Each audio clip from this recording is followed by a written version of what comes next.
The American nightmare. Are Trump and COVID comparable in their effects on Indian students? So, you've dreamt of the perfect US college experience.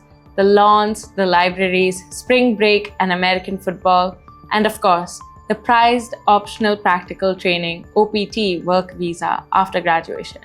For years, Indian students have flocked to American universities in record numbers, but that American dream is fast disappearing. Trump's war on American universities is coming at the cost of one of its most valuable assets, international students, especially those from India. In typical Trump fashion, this change isn't just about immigration. It's political business. Trump's administration has been targeting liberal-leaning, mostly private universities that often push back on his policies, allow campus protests, and publicly criticize right-wing agendas. The strategy here? Starve them of foreign students, especially the kind that pay full international tuition. Why? So they become more financially dependent on federal funding, emphasizing federal control. That means making it harder for international students to come, study, stay, and work, all while rebranding it as protecting national interests. It started out hopeful last year.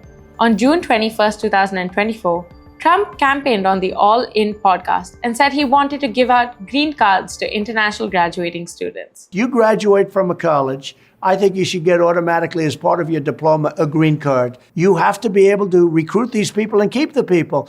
It would start on day zero, he promised. He wanted to keep those brilliant minds with high potential in America instead of them returning home to India and China.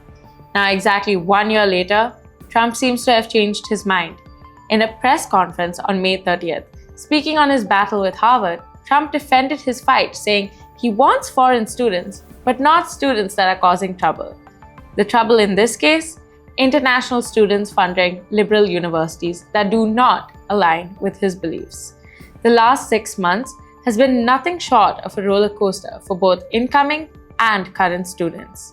In March 2025, Secretary of State Marco Rubio announced visa revocations for people acting against national interest or foreign interests.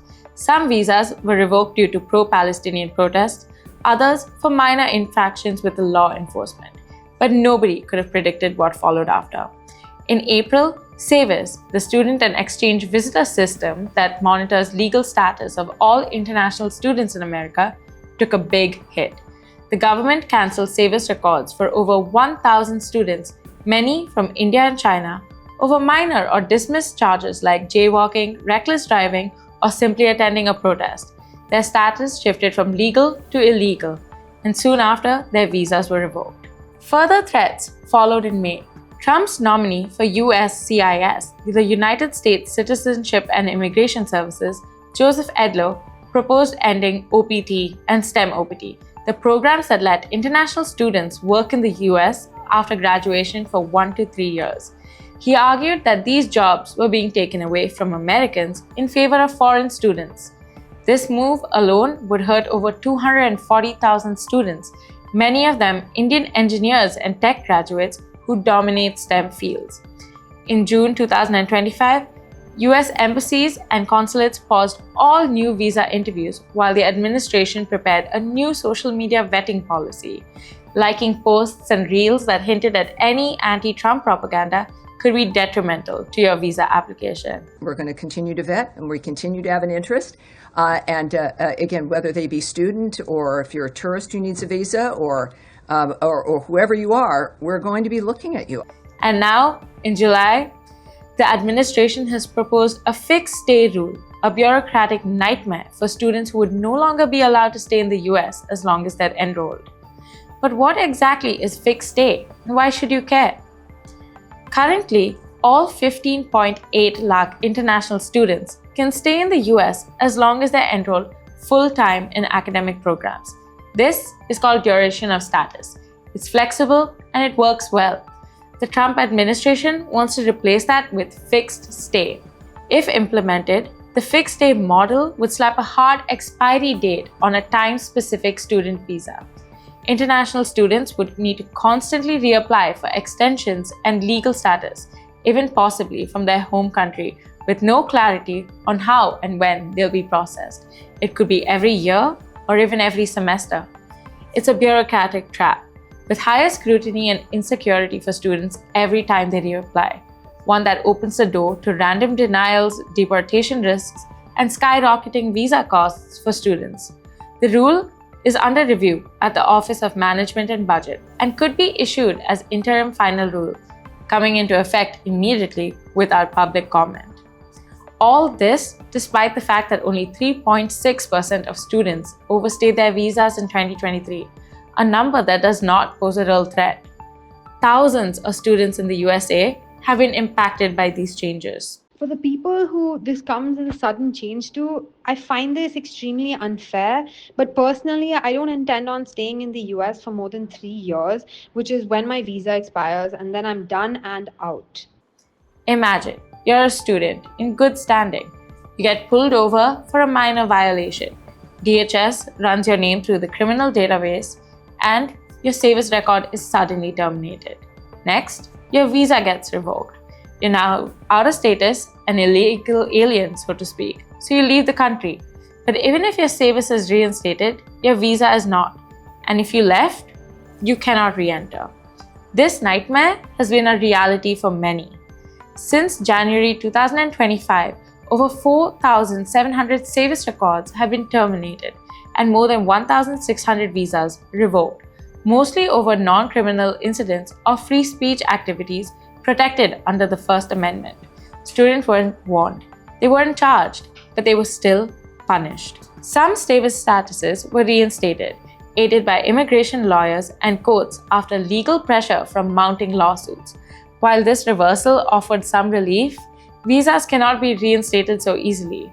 Now, technically, a visa revocation doesn't mean deportation, only no re-entry. But without service status, under the Immigrant and Nationality Act 237, any non-citizen whose non-immigrant visa has been revoked is deportable.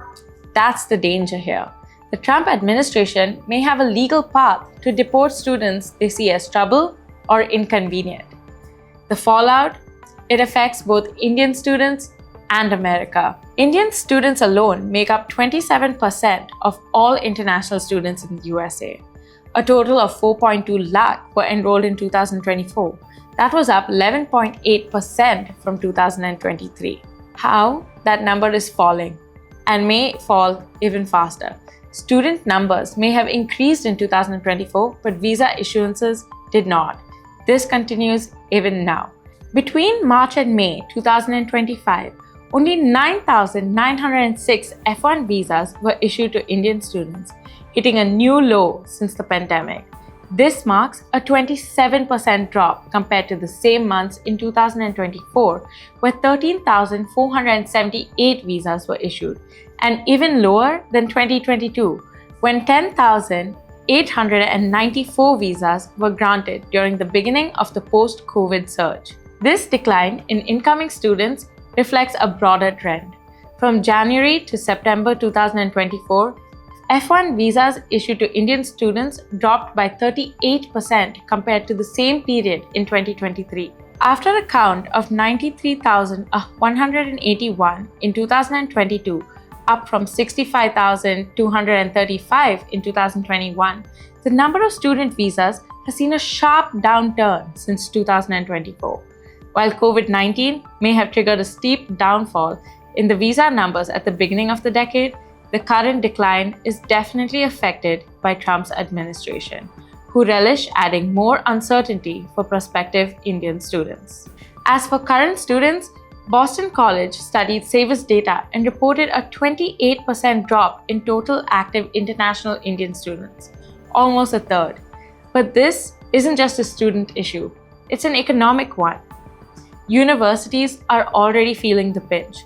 Dozens of universities face the prospect of losing almost $1 billion in tuition fees from incoming international students, according to a Financial Times analysis.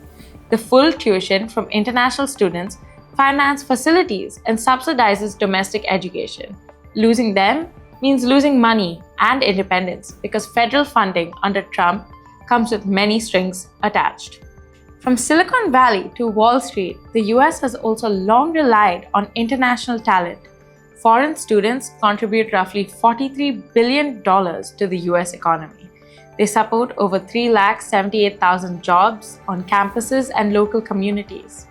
According to researchers, foreign students are also 4 times more likely than American grads to start new companies in the US, meaning fewer visas equal fewer startups equal fewer jobs in America for everyone. And the OPT rollback, that would break one of the last bridges between education and employment, especially in STEM, where us Indians make up nearly half of all OPT participants. So what now? If you're an Indian student in the US, the message is loud and clear. You can stay if your interests align with Trump's. If not, the rules might change under your feet. This war on universities is about more than just troublemaking students. It's a calculated strategy to weaken liberal institutions by bleeding them of the foreign talent and tuition dollars that give them power. So yes, you can still study in the US, but maybe bring a lawyer and a backup plan.